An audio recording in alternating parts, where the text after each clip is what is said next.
I want to earn all of my friends' Platinum trophies, and today I'll be getting the Diablo III Reaper of Souls Platinum on the PlayStation 4. It took my friend Jimmy almost 6.5 years from earning his first trophy in Diablo III in January of 2016 until he popped the Platinum in May of 2022. I've already beaten him with the time it will take, as I've earned 5 trophies before the start of this challenge almost 9.5 years ago in December of 2014. So if I can finish the game by December 2024, we're looking at a Platinum almost 10 years in the making. I earned all 4 of the story-related Act 1 trophies, then I took a full year off from the game and earned the first Act 2 story-related trophy in January 2016. Fast forward to July 8th, 2024, and I have officially restarted my campaign to earn every trophy in Diablo III Reaper of Souls. The base game has a total of 44 trophies, 24 bronze, 17 silver, 2 gold, and the Platinum. It also has a DLC, Rise of the Necromancer, that came out in June of 2017, which adds 10 more trophies to the mix with 8 bronze and 2 silver trophies. Of course, the DLC doesn't count towards the Platinum, but we don't slack here, so I will also be getting those trophies in my pursuit of matching my friend Jimmy's Diablo III Platinum prowess. Out of the 54 trophies, 19 of them are story related, so those will come naturally as I play through the main game and DLC. 3 are related to a hardcore mode playthrough, 5 trophies are NPC related by recruiting some fellow adventurers to help aid in the battle against evil, and the local shop owners by getting all 3 of them up to level 12. Those merchants also have 7 trophies related to their services for repairing equipment, enchanting, crafting, and gem socketing.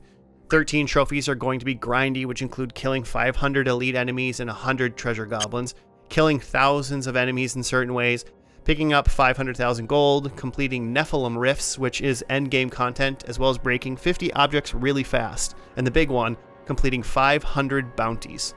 3 DLC trophies are related to specific ways in which to tackle certain bosses with Necromancer abilities, and finally 3 are tied to reaching level 70 with 6 different character classes, one of which must be the Necromancer for one of the DLC trophies. With 5 out of 54 trophies already in the bank, I first wanted to play through the full story mode on normal difficulty and get my hack and slash blood pumping. My original character back in 2014 was a demon hunter that I named Demona. She currently sits at a level 23 and is somewhere in the middle of the game's second act, but I want to start fresh so I can at least remember and enjoy the story before the inevitable grind really begins.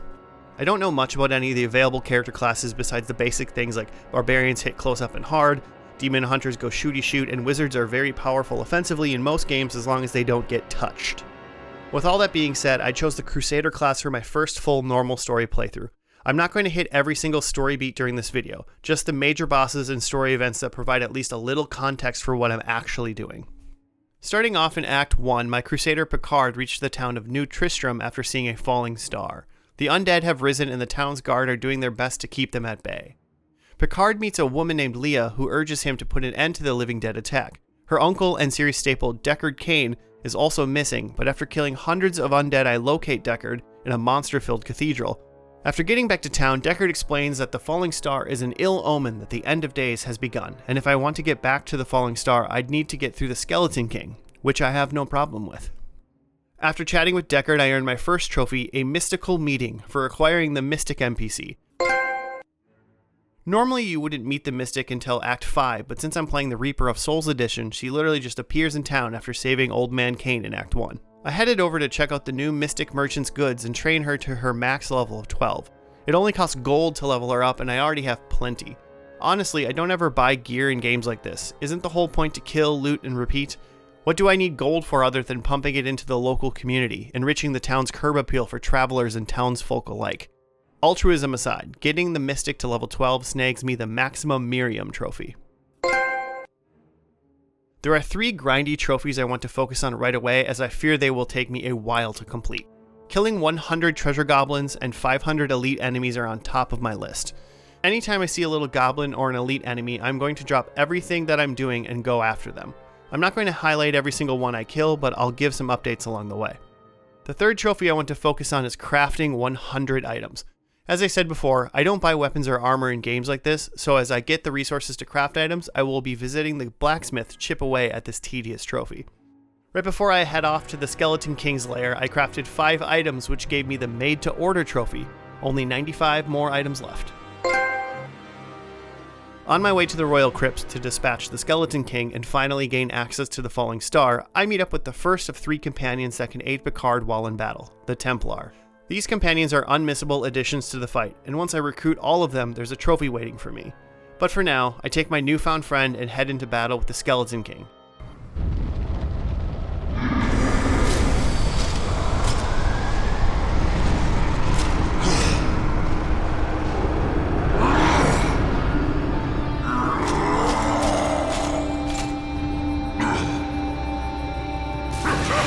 He goes down easily, and if I hadn't earned it almost 10 years ago, this is when the Mad King's End trophy would have popped. After ending the King's reign, I find the Falling Star and it turns out to be a person. Back in New Tristram, we meet with Deckard Cain, and Picard is tasked with collecting the 3 pieces of the Stranger's sword to hopefully restore his memory. Back in 2014, I also earned the Breaking Not So Bad trophy for using the blacksmith to repair my equipment. This is one of those trophies that will just happen on its own, so not much to go over regarding that one. Don't walk around with broken equipment, kids. Nothing like a freshly repaired sword and shield before you go out chopping off zombies' heads. On my way to the second piece of the Fallen Stranger's sword, I recruit the second of my companions, the Scoundrel. I'm also being harassed by Magna, a witch and leader of a coven dedicated to Belial, as she tries to thwart my progress. The noble hero fought his way here just to die. I admire your persistence. Once I collect a third and final piece of the Stranger's sword, Magna attempts to steal it, but instead kidnaps the Stranger, killing Deckard Cain in the process. Making my way through the Halls of Agony and Magna's dark cultists, we come across the game's second major boss, the Butcher. Fresh meat!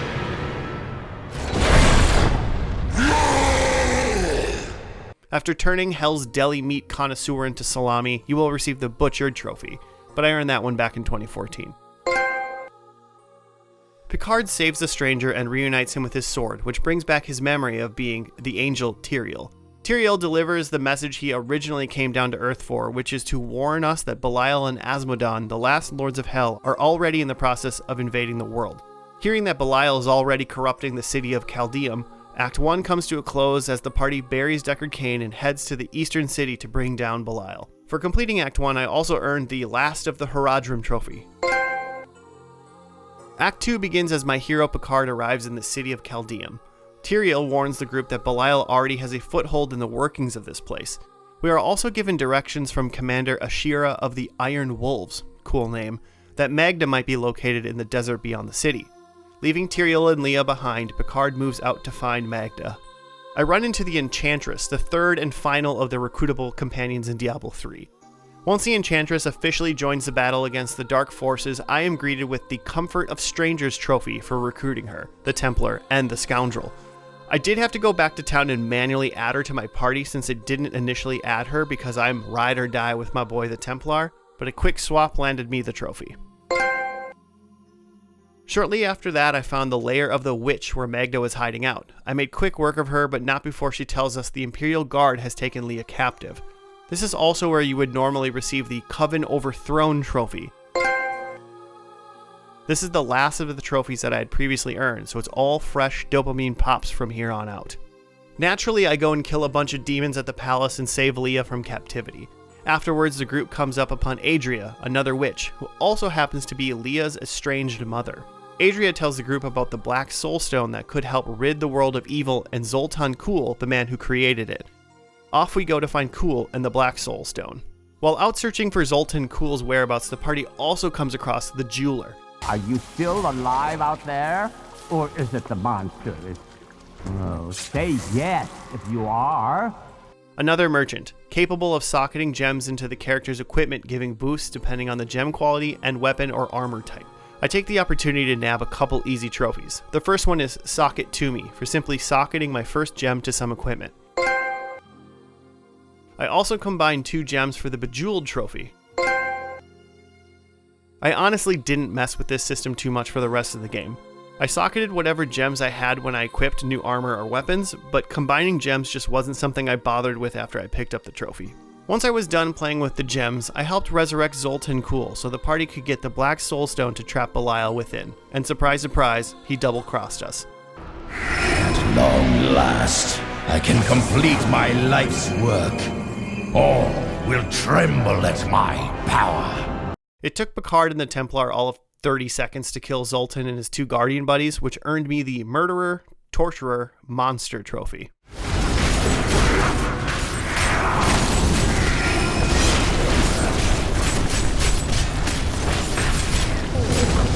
My wrath is low.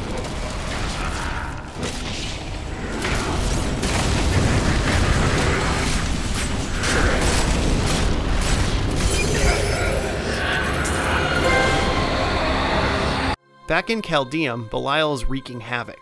With the assistance of Adria and Leah, Picard makes his way back to the throne room where Belial awaits. I will not be undone! This world is mine! This is a 2-part boss battle, but honestly, just because it took a little longer than the Zoltan Cool fight doesn't mean it was any harder. After defeating the Lord of Lies, I earned the trophy with the same name. Leah seals Belial's soul within the Black Soul Stone. One more Lord of Hell, Asmodon, still wages war on humanity, and the group heads to Bastion's Keep and Ariat Crater to take him on. This also marks the end of Act 2 and earned me the Black Soul Stone trophy. At the beginning of Act 3, Picard needs to help light some signal beacons on top of Bastion's Keep, while Leah uses her magic to keep the demons inside the Black Soul Stone contained. Soulstone's getting hotter. Along the way, the big bad of this act, Asmodon, chimes in and talks some smack, so I helped raise a couple catapults to persuade the demons from attacking. Asmodon apparently is a Bond villain and just tells us his evil plans as they are unfolding. The Lord of Sin's demons have invaded the lower levels of the keep. During my march through the basement quelling demon hordes, I earned the trophy The Elitist for killing 500 elite enemies. I honestly thought this was going to take me a little longer, but I'm going to take this pleasant surprise as it is offered to me. I also get to kill 500 more elites with skeletons during my Necromancer playthrough, so this is honestly just the beginning. I will saber, tearing the flesh from your bones. In the larder, Gome, the Lord of Gluttony, gets stuffed with multiple portions of my ass kicking, and I get the Ravening Beast trophy for taking this fatty down. Sadly, killing a hungry demon in a basement did not stop Asmodon's siege on Bastion's Keep, but the demon's assault weapons still need to be taken out to ensure the keep stands strong. After taking out 3 demonic ballistas, it seems that I'm just going to have to take the fight to the Lord of Sin himself. But first I need to gain access to the demon's realm, and to do that I need Tyrael and his trusty Star Sword to break down this big old gate. And of course there's a giant centaur demon cosplaying as Wolverine waiting for us on the other side.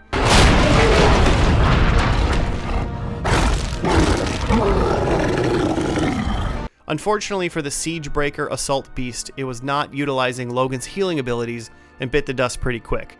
For defeating this Chungus, I earned the Making a Breakthrough trophy. Adria stops by and warns Picard of visions of sin hearts and demon towers.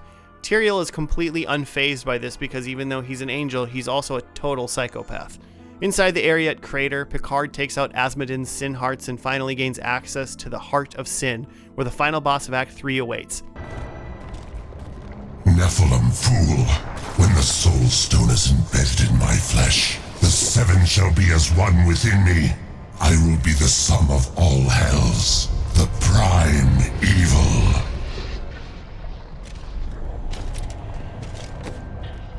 "18 seconds after his health bar appeared, the Lord of Sin trophy pops over the demon's corpse.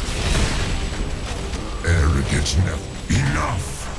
The dark power of arrogant Nephilim, my servants will feast on your pride. Leah seals Asmodon's soul within the Soul Stone. Everyone regroups back at Bastion's Keep to figure out a way to destroy it and end the eternal conflict between heaven and hell. But we just can't have nice things, and Adria double-crosses the good guys and unveils her allegiance to Diablo. Adria revives Diablo using Leah as his vessel, but he is now more powerful than ever as the other demon lords that were trapped in the Soulstone also came along for the ride. Diablia opens a portal and escapes while muttering a plan to destroy heaven itself. The Wages of Sin trophy pops for completing Act 3. Picard follows the portal to heaven to once again stop Diablo and the forces of evil. Before heading into heaven, I stopped back into Bastion's Keep for a little self-maintenance, shopping, and crafting. Remember, I am still crafting items whenever possible to work on my way towards the 100 needed for a trophy later. I also visit the Enchantress and replace one of my weapons properties with a new one. I got the trade-in trophy for making the exchange. I do have to enchant and equip all my equipment slots, so I did make that a priority while it was on my mind. After equipping all things enchanted, I earned myself the I Feel So Enchanting trophy. I messed with the system a little more, but since the replacement enchantments are randomly rolled, I'm not super keen on utilizing this lottery magic system much more after this. Picard continues moving through heaven, destroying hell rifts while making his way to the Silver Spire where the primeval Diablo awaits his blade. This is the majority of Act 4, which is pretty short as it only took me an hour and a half to complete. Right before Picard and Tyrael reach Diablo, the Angel Imperius tries to puff out his chest like I don't belong in this fight, despite himself getting pummeled earlier when Diablo first arrived. Kids, don't be like Imperius. He's just a tourist in the Hall of Heroes. You're a tourist.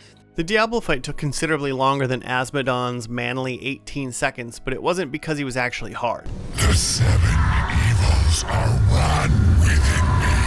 I am Legion. This fight is broken down into 3 phases. In phase 1, you fight Big D until he's about half health. Diablo then transports the character to the Realm of Terror where the shadow of Diablo lies in wait. There is a trophy later that can only be done by the Necromancer, where you need to kill the shadow clone Diablo creates with a certain ability, but we'll cross that path in the DLC.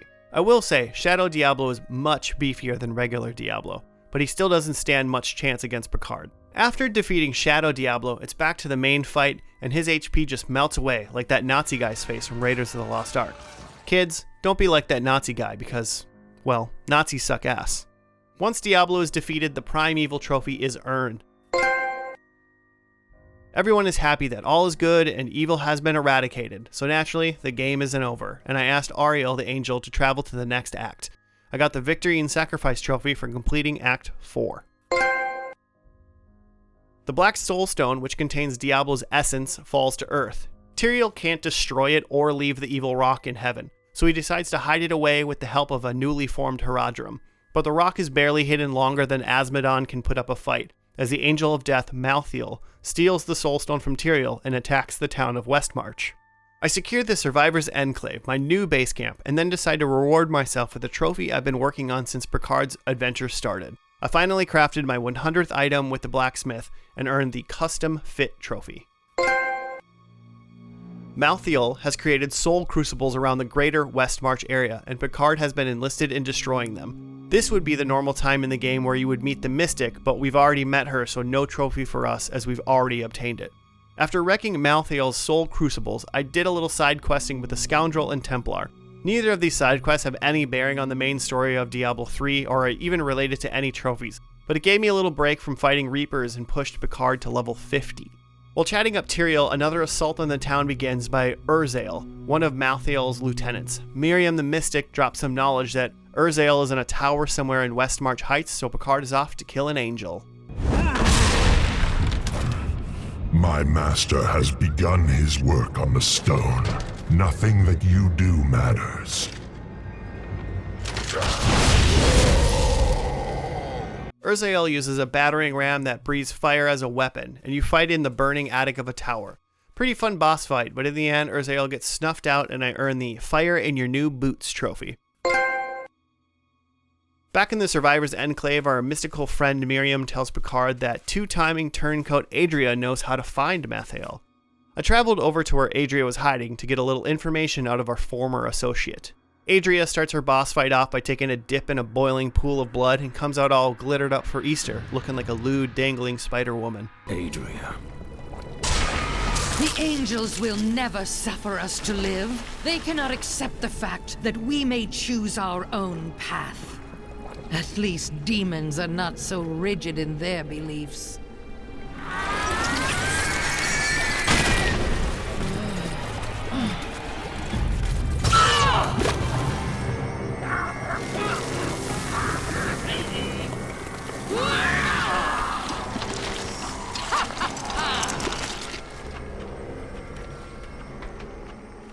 After killing Quaylog's reject cousin, I get the Her trophy.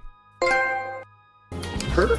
Before Adria was murdered in her home, she was searching for Malthael in the Pandemonium Fortress, so Picard heads that way. After killing a couple more hordes of angels, demons, and everything in between, it's finally time to confront the final boss of Diablo III. The Soul Stone is a bold sanctuary. The blood of demons will soon be gone from all creation. You will be the last of your kind for a few moments. Death comes, Nephilim. I will say, Malthael's character design is pretty badass, with the hood, evil wings, and the double fisting those hand scythes. Once Malthael's down to about half health, he goes into phase 2, which is pretty much the same as phase 1, but he occasionally shoots out some fire from his hands. Maybe he does more, but he went down pretty fast, which earned me the Death Do Us Part trophy. Picard chats up Tyrael after saving the world, and this guy is nothing but a downer. To switch into his second phase, Malthael destroyed the Black Soul Stone to soak up all the demon power. But apparently his death has now re-released Diablo. No good deed goes unpunished, I guess. Either way, that's not my problem, as killing Malthael is the end of Diablo 3's story, and I get the Don't Fear the Reaper trophy for completing Act 5, as the game's final cutscene already starts a smear campaign about how dangerous the world's greatest hero can be. I completed the Crusaders campaign at level 58, so the plan moving forward is to switch to adventure mode with Picard, and start working on the longest grind the game has to offer, completing 500 bounties as I get him to level 70. The postgame also offers Nephilim Rifts, which are just smaller maps that can be completed for better loot. I decided to try one of these rifts to see what all the fuss is about. The goal is to just kill all the Rift Guardian's minions, aka a whole lot of enemies. Once the bar is filled up to 100%, the Rift Guardian appears. Once the boss was killed, I went back and spoke to Auric in town. Apparently I completed the rift in under 15 minutes, which earned me the Dashing Through the Rift trophy. There's one more trophy related to rifts that I'll tackle soon, but I also wanted to try out the bounties, because did I mention I have to do 500 of them? Bounties are just repeatable small missions to generally go kill a specific enemy, or kill a certain number of enemies in a specific location, among other win conditions depending on the bounty. I completed my first 5 bounties and popped a new start trophy. 495 to go. Once completing all the bounties in an act, you can talk to Tyrael and he gives you a large chest, which you can open that gives out goodies like gold, crafting plans, and equipment. I opened one of these chests and picked up 40,000 gold, which put me over the 500,000 threshold of picked up gold needed to earn the Deep Pockets trophy. You really do need to pick up 500,000 gold. As you can see that in my inventory I had 895,000 before even opening that chest. There is one more Rift trophy that I want to pick up so I can just be done with those, and it's just for killing 500 monsters. There are just so many enemies swarming you in these rifts that with the number of monsters I killed in my first rift combined with 45 seconds in this new rift, I earned the Just Riffing trophy for killing 500 monsters in Nephilim rifts. Continuing down my path of easy trophies, I also went ahead and leveled up the blacksmith and the jeweler to level 12. The later training levels for these two need a crafting item called Death's Breath, which is only dropped by elite enemies after level 61, or from those chests Tyrael gives you after completing all the bounties in an act. I picked up a couple at some point, so I was able to finally get the last 2 levels of the jeweler, getting him to 12 and earning me the Gemkata trophy. The blacksmith's level 11 training also required a Death's Breath, which I now had, and a small deposit of 50,000 gold. Money is no object these days, so the 75,000 more gold it took me to get him to level 12 was no issue, and I popped the Forged Credentials trophy. The only thing left for my Crusader Picard to do is to gain 7 more levels to reach level 70, while trying to make a dent in the 500 bounties and 100 treasure goblin kills. I grinded out more bounties for a couple hours, and I finally reached level 70 with my first character as I killed Urzael, the battering ram bro. For this achievement I earned the Above and Beyond trophy. Only 5 more characters to go. Before I switched characters, I double checked where I was at for bounties, and I've only completed 44 out of 500. And I have killed 50 out of 100 treasure goblins. 28 hours of game time and I'm only halfway done killing those little treasure goobers. It's now time to switch characters and work on getting my old witch hunter Demona from 2014 back in the fray. Demona is only at level 23, but at least that's 23 levels I don't have to grind out. After spending many off-camera hours shooting arrows at various demons and angels' faces, I was finally nearing level 70, so I naturally decided to take a break and get a trophy that is tailor-made for her. I need to get a destruction callout for breaking 50 objects, and while there are things aplenty to smash in the world of Diablo 3, it's oddly hard to break 50 objects fast enough to keep this little items crushed combo going all the way to 50. But that is where Demona shines since she has projectiles. She has a lot of projectiles. In Act 1, there is a location called the Cemetery of the Forsaken, where tombstones are just begging to be smashed. A little frantic pray and spray later, and the Demolition Derby trophy was mine. About an hour or two more of grinding out bounties, and Demona finally reached level 70, marking my second of 6 characters needed. Side note, I really like the looks of Demona's armor at the end. She kind of looks like a medieval Spider-Man character, which I think looks pretty badass. I got another 144 bounties done with Demona, bringing me to 148 out of 500. She also did some great work with those treasure goblins, killing 27 in her time, bringing us to 77 out of 100 killed.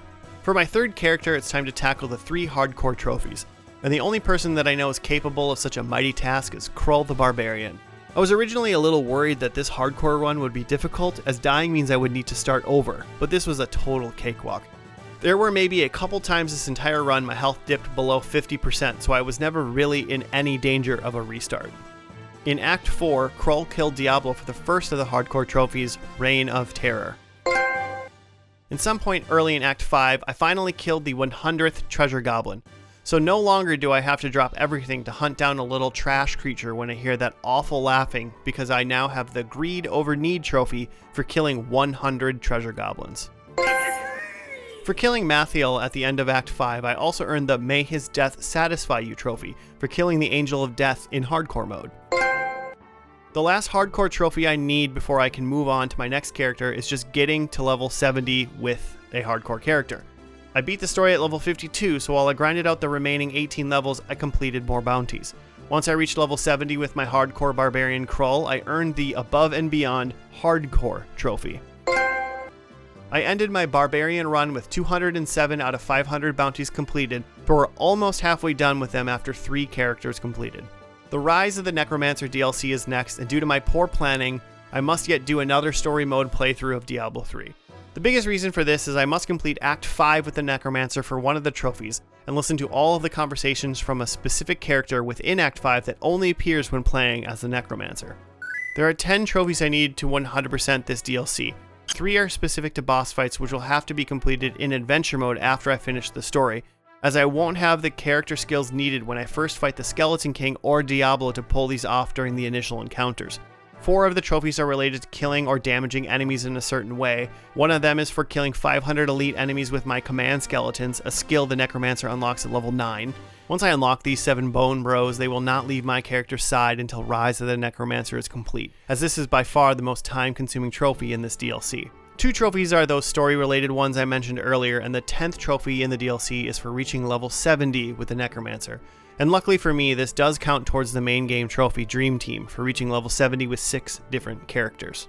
In hindsight, I wonder if these trophies are possible by just joining someone else's game and boosting them via their stage select, but at this point, I had put in over 80 hours in the game with a full DLC, 3 characters to still get to level 70, and almost 300 more bounties ahead of me. So, saving a little bit of time wasn't going to shake the feeling that this platinum journey was never going to end. Plus, I didn't have any friends to play with since Jimmy's save data mysteriously disappeared, and strangers online are scary, so Act 1, Take 3.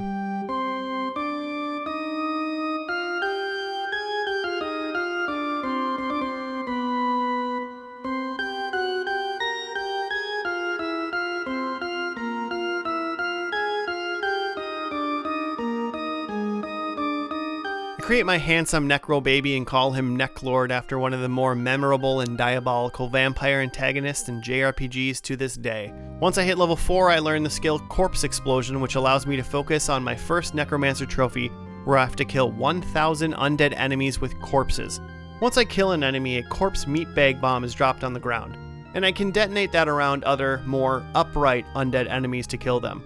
Most of the enemies in Act 1 are undead, so I pop the What is Dead Can Sometimes Die trophy near the end of said act. At level 14, I learned my first curse, Decrepify, which reduces an enemy's speed and the damage they can inflict. More importantly, I needed to kill 5,000 enemies while they are cursed. Curse has a large area of effect and lasts a long time, so this wasn't a hard trophy to obtain, just a grind to get to 5,000 total enemies.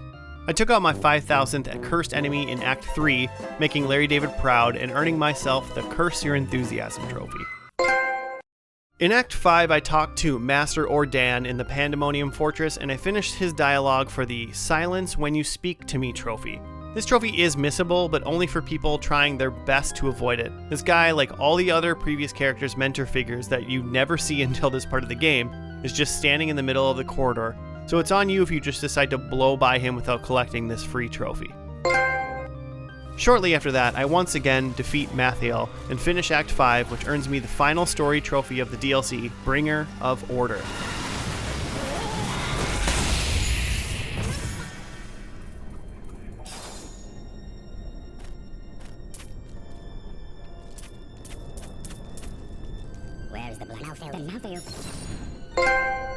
When I previously fought the Skeleton King, I wasn't yet at level 19, which unlocks the skill Bone Armor. So to keep my dopamine high, I visited the king in his chambers and ripped the bones from my enemy, earning me the Game of Bones trophy. I finished the story at level 50, so before I take on any of those other boss-specific trophies, I jumped back into adventure mode with Necklord and got him to level 70, getting me to 4 out of the 6 characters I needed to level 70 for the base game's Dream Team trophy, but also earning me the trophy Serve the Balance.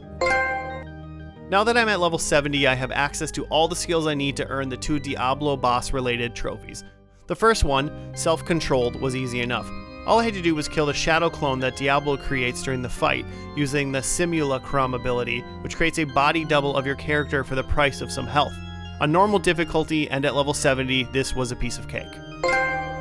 But the next trophy, Terror in Blood, is a completely different story.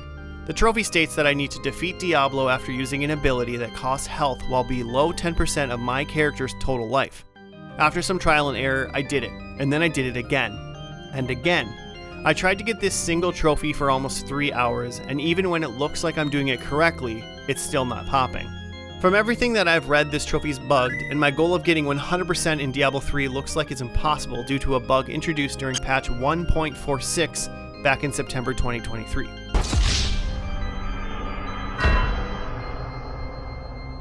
Well, maybe not. Hidden away in a Blizzard forum, I found someone who said that they managed to get the Terror in the Blood trophy to pop for them by creating a seasonal character and defeating Diablo.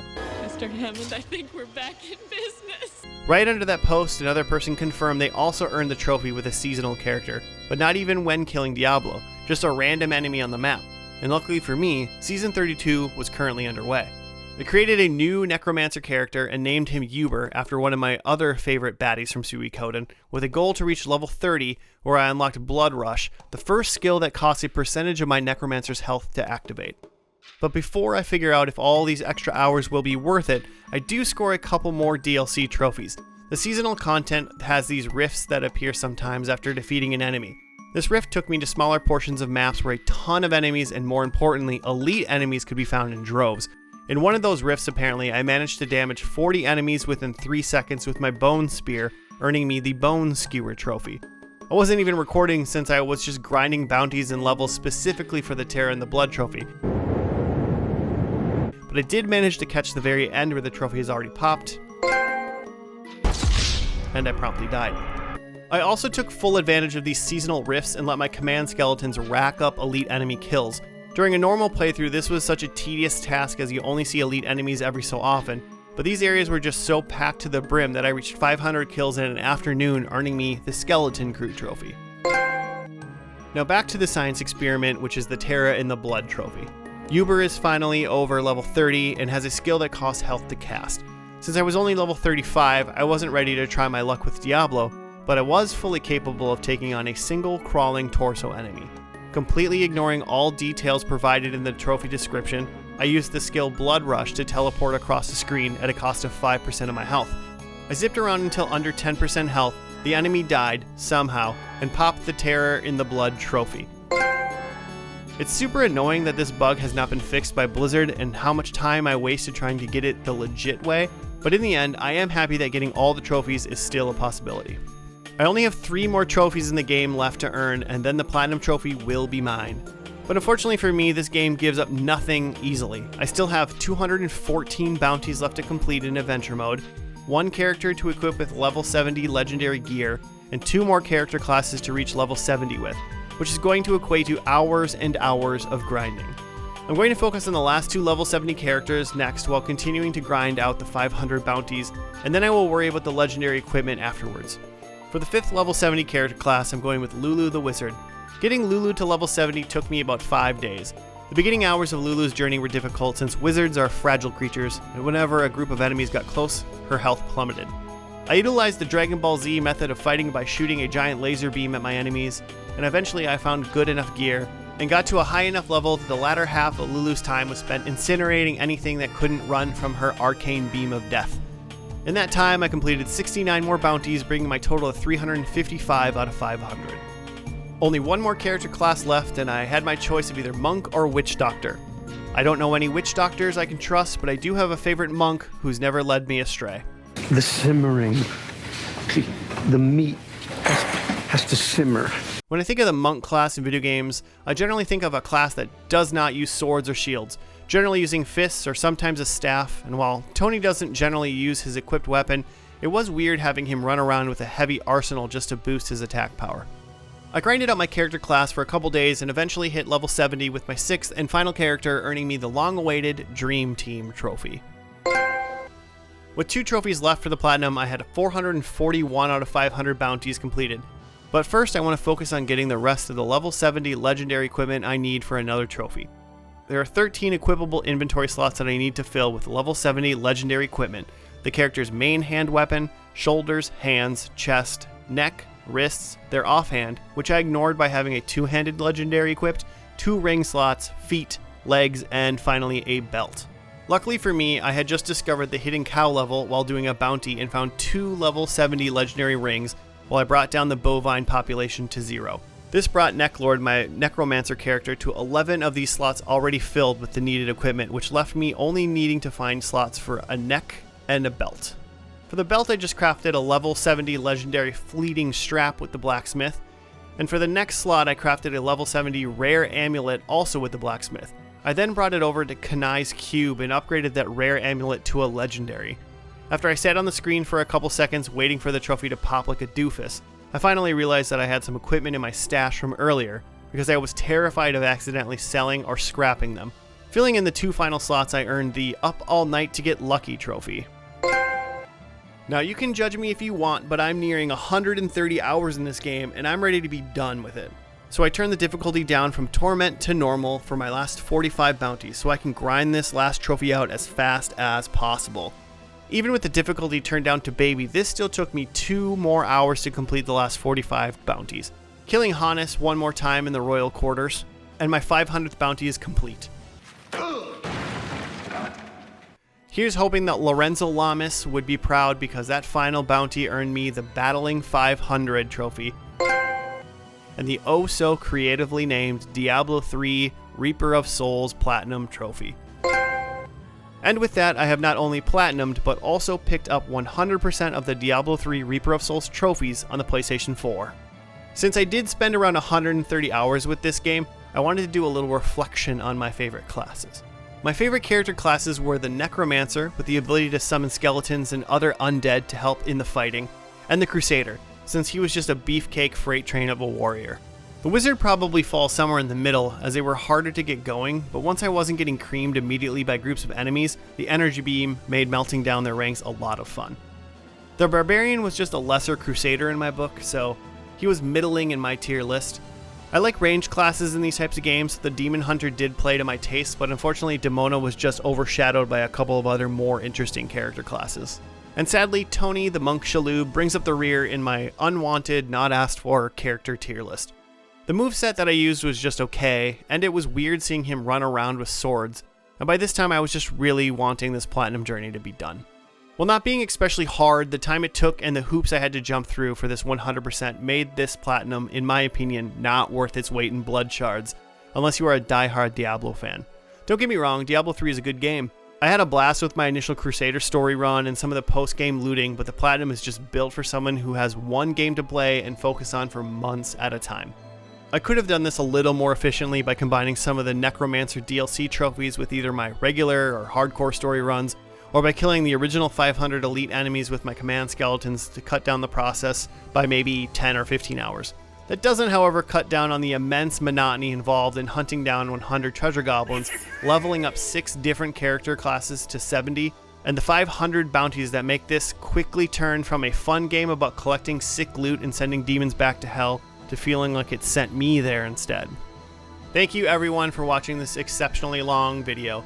For my first trophy, it took me 9 years and 10 months to fully complete Diablo III, and despite all of the complaining here at the end, I must believe I am somehow a better man for doing so. I will continue my quest to obtain every platinum trophy my friends have, but that does not mean I can't and won't take deviations from this righteous path. So please let me know if there are any games you would like to see me tackle the platinum on. I also love playing through and reviewing JRPGs, and I've done reviews on Suikoden, Grandia, and The Legend of Dragoon, to name a few. Check those out if you are so inclined. Leave a comment if there are any RPGs you would also like me to cover. Have a chat with yourself and think about subscribing if you didn't hate what you saw, but if you somehow made it this far, you have greatly exceeded any expectation I had regarding watcher retention at this point. Thank you all very much for hanging out in my corner of the internet. Keep your swords sharp, and we'll see you on the next one.